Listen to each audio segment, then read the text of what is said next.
Hey everyone, Reid Henrichs with Valor. In this video, we're going to talk about what's been happening in Virginia when it comes to the Second Amendment and what this could mean for the rest of the country. Let's go ahead and get started. If you've been paying attention the last few weeks, especially about the last month, what happened when Democrats took control of the state legislature, of the House and the state Senate, they promised to introduce a whole slew of laws against the Second Amendment. And yes, that is absolutely what they are. It's against the Second Amendment. And of course, what they'll do is they'll masquerade this as gun safety and common sense gun safety. Problem is, when you actually look at the numbers, there's nothing common sense about the bills that they're proposing.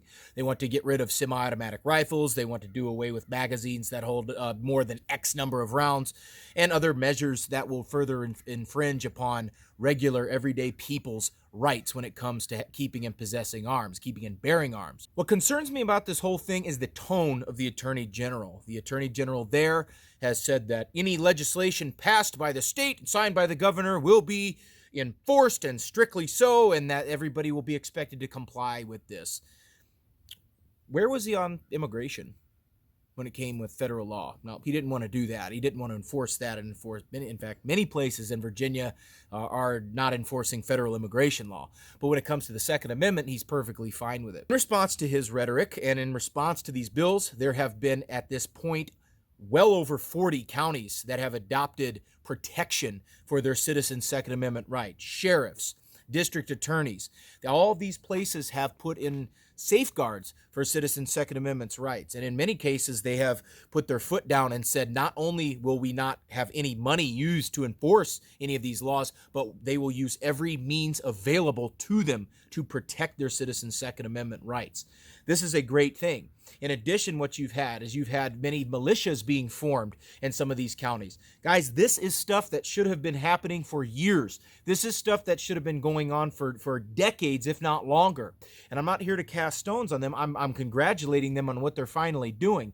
But if you're watching this video and you're somewhere maybe not in Virginia, maybe you're in a place like Illinois, or maybe you're in a place like Missouri, or maybe you're in a place like Oklahoma, or anywhere else in this country, this is something that you need to be watching carefully, and not just watching, but putting into action. Have you talked to the people in your community about this? Have you talked about forming up with people that you trust and doing drills and getting proficient in the use of firearms? I applaud the citizens of Virginia. I applaud the over 40 counties that have declared themselves Second Amendment sanctuary counties. I applaud the sheriffs who will use every means available to protect their citizens' rights. I applaud them. But eventually we're going to have to look at Virginia as a warning call to the rest of the country. This is the first southern state that has realistically been facing down this kind of legislation against regular rifles, against the most prolific rifles in the United States of America, against regular capacity magazines. Well, folks in Virginia, I am very proud of what's happened. In less than a month, you've had over half of your counties nearly declare themselves as protectors of the Second Amendment. And now that's going to be put to the test if this stuff passes out of the state legislature, which it's about a 50-50 chance that it will. So you got to prepare yourselves. You got to go out and train. You've got to go out and get better. And you got to educate yourself as to what our founders wanted as the individual right to keep and bear arms. They wanted a proficient citizenry. They wanted a proficient citizenry in the use of firearms. They wanted people to be able to assemble at a moment's notice, and they wanted people to be able to defend themselves against tyranny.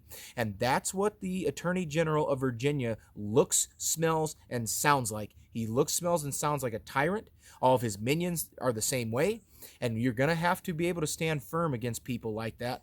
As good as these Second Amendment sanctuary counties are, and they are very good, recognize this, that all they are is words. And so you've got to be able to get together with people. You've got to be able to go out and practice together. You've got to be able to go out and train together. For those of you that are wondering where to begin, I've got an entire playlist of drills that you can do with not only your pistol but your rifle as well. An entire playlist that you can just go down and go out to the range and do that. And if you want to look to further supplement yourself, you want to look to get better, come on out here. We can teach you how to do this stuff. We can watch you, see what we can polish up, and see what you need work on, and we can help you do just that. You know, the whole point of starting this place, it was never to get wealthy. It was never to make a bunch of money. It was to get an armed citizenry out there who's able to protect this nation. That was the whole point of this thing. And it was 5-6 years ago, and it's still the same thing now. And the biggest drive for me is going out and promoting the Second Amendment, being able to make sure that people understand it's part of their birthright as an American citizen. If you found the information in this video helpful, guys, you can support my work on Patreon. And if you want to come out and get some training for real out in the physical world and have somebody really polish your technique up and get better, come on out to Valor Ridge and we can help you with that. This is Reid Henrichs with Valor Ridge reminding you, the lessons that we learn are written on the tombstones of others.